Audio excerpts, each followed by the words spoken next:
ગીર સોમનાથ જિલ્લાના સૂત્રાપાડા દરિયા કિનારેથી 2 દિવસ પહેલાં એક કન્ટેનર મળી આવ્યું હતું, પરંતુ હવે આ જ દરિયા કિનારેથી એક ચરસનું પેકેટ મળી આવ્યું છે.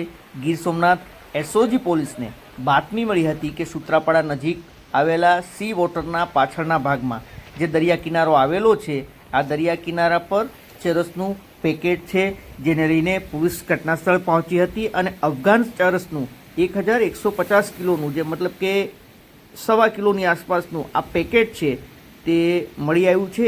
1150 ગ્રામનું આ પેકેટ છે, જેને લઈને પોલીસે વધુ તપાસ છે તે શરૂ કરી છે. આસપાસના વિસ્તારમાં પોલીસ છે તેણે સર્ચ શરૂ કર્યું છે કે અન્ય પણ ચરસના પેકેટ અહીંયા પર હોઈ શકે છે.